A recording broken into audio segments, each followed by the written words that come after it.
샬롬. 사랑하는 성도 여러분, 정오 기도 시간입니다. 기도하는 여러분을 통해서 하나님은 세상을 변화시켜 나가십니다. 함께 기도하는 공동체, 온택트 교회와 함께 기도하는 여러분, 놀라운 하나님의 증거를 얻게 될 것입니다. 오늘 함께 나눌 하나님의 말씀은 창세기 1장 28절의 말씀입니다. 하나님이 그들에게 복을 주시며 하나님이 그들에게 이르시되 생육하고 번성하여 땅에 충만하라. 땅을 정복하라. 바다의 물고기와 하늘의 새와 땅에 움직이는 모든 생물을 다스리라 하시니라. 아멘. 제목은 우리는 생각하고 하나님은 일하신다 입니다. 어제 제가 점심시간에 우리 청년 한 사람하고 대화를 했습니다. 20대 때 일찍이 정신문제를 앓게 돼서 이제 정신병원에 입원을 하게 되고, 정신과 의사가 하는 말이 종교를 가져봐라 라고 하는 권유를 받았다고 그래요. 그 이후로 어떻게 해서 저희 교회에 와서 신앙생활을 하게 됐습니다.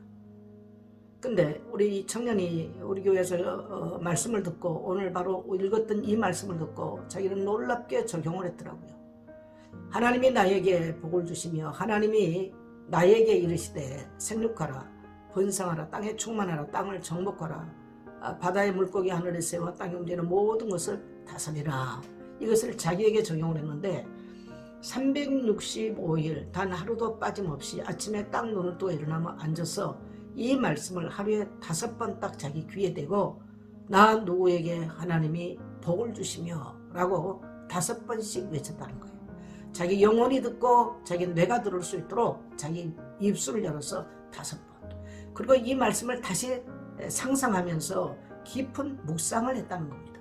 하나님이 나에게 복을 주시는 것, 내가 번성하는 것, 내가 충만해지는 것, 내가 다스리는 것, 아무것도 다스리지 못하고 정말 소망이 없는 그가 하나님의 복을 받는 모습을 정말 상상하면서 매일 이 말씀을 묵상하고 입술로 선포했다는 것입니다.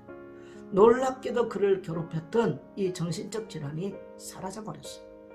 그래서 이제 그가 이런 몇 년의 시간을 거치면서 이 정신적인 질환이 사라지고 이제 병무청에 자기 질병이 떠났다는 것을 말을 하니까 병무청의 직원들이 여지까지 그런 일을 본 적이 없는데 사실이냐? 사실이다. 어떻게 그렇게 됐느냐? 정신과 의사가 종교를 가지라고 말해서 나는 신앙을 갖게 됐다. 어떤 종교냐? 크리스찬이 됐다 라고 말했다는 거예요. 그러면 지금까지 병원을 갔는지 안 갔는지, 약을 끊었는지 이 진단서와 모든 것들을 가지고 와라.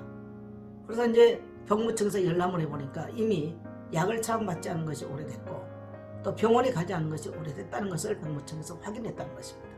그리고 진술서를 써달라고 해서 그동안에 우리 교회에서 말씀을 받고 어떻게 자기가 매일 이 말씀을 가지고 기도를 했는가를 쭉 기록을 했다는 거예요. 그리고 제출했다는 겁니다. 그랬더니 담당이 전화가 와서 내가 정말 당신을 만나고 싶다. 그래서 이번 주 목요일 날 내일, 그러니까 내일 만나자 라고 얘기를 했다는 거예요. 정말 그런 일이 있을 수 있는가? 그래서 제가 그 얘기를 듣고 제가 그런 말을 했습니다. 본인이 그런 문제에 시달리든지 아니면 주변에 누가 똑같은 문제로 시달리든지 아니면 진짜로 낫는가 확인하기 위해서 그럴 것이다. 그래서 어떠한 일이든 간에 너는 그리스도 이름에 증인되고 하나님이 너를 치유하신 그 일에 정말 하나님께서 너에게 복을 주신 그 일에 증인이 되라 라고 말씀했습니다. 그리고 이 청년은 이러한 문제를 극복을 하고 이제는 글을 써서 책을 냈는데 지금 한 7만 권의 책이 팔리는 베스트셀러 작가로 지금 인터넷에 올라와 있습니다. 많은 독자들이 질문한답니다. 정말 가능하냐? 어떻게 그렇게 할 수 있었냐? 라고 해서 지난 토요일 일요일도 독자를 만나서 사실은 내가 이러이러해서 라고 하는 것을 간증을 했다는 거예요. 그 독자 젊은 청년이 너무나 잘 듣더라는 겁니다. 여러분, 우리가 예수 믿는 건 무엇입니까? 교회에 가는 겁니까? 아니면 기도 행위입니까? 아니면 뭐 헌금하는 행위입니까? 아닙니다. 예수 믿는다고 하는 것은 하나님의 말씀으로 내 생각과 내 마음속에 채워서 내 삶을 전환시키는 것입니다. 그래서 우리가 생각하고 하나님의 말씀으로 내 생각을 채우면 내 속에 있는 부정적인 것들, 어둠의 생각들이 떠나가는 것입니다. 그래서 우리는 그 말씀을 붙잡고 기도할 때 하나님과 거룩한 교제가 이루어지고 거기는 놀라운 하나님의 역사가 일어나는 거예요. 질병 있는 사람은 질병이 떠나가는 것이고 가난이 있는 사람은 가난이 떠나갈 것이고 문제가 있는 사람들, 귀신에게 물린 사람들은 해방받는 역사가 일어날 것입니다. 그래서 오늘 창세기 1장 28절을 통해서 볼 수 있는 것은 하나님은 우리에게 복 주시기를 원하세요. 어떠한 문제 속에서. 그래서 그리스도께서 오셔서 우리 모든 것들을 회복시켜 주셨다는 것입니다. 그래서 하나님은 우리가 어떤 생각을 하고 사느냐, 그것이 우리 기도죠.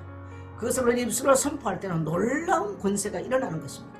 그래서 우리는 정시 기도를 통해서 하나님의 말씀을 부여잡고 그 말씀을 입술로 선포하는 거예요. 거기는 기적과 같은 일들이, 그 청년이 오랫동안 앓았던 정신질환이 떠나고 그는 베스트셀러 작가로 인생을 탈바꿈시킨 것처럼 우리 인생의 가난에서 우리는 부유한 자로, 소망이 없는 인생에서 소망 있는 자로, 희망이 없는 인간이 비전으로, 그리고 우리가 나이가 많아도 꿈의 사람으로, 비전의 사람으로 우리의 삶을 살게 될 것입니다. 가난한 성도 여러분, 오늘 여러분 부유한 자상을 가지고 하나님의 말씀으로 가득 채우십시오. 희망이 없는 사람은 하나님의 말씀으로 희망을 가득 채우고 기도하십시오. 질병 있는 사람은 오늘 치유의 약속을 붙잡고 기도하십시오. 여러분은 영육 간의 강건함을 입게 될 것입니다. 그리고 하나님께 감사하십시오. 감사는 기적의 문을 여는 것입니다. 오늘도 기도하는 여러분 사랑하고 축복합니다.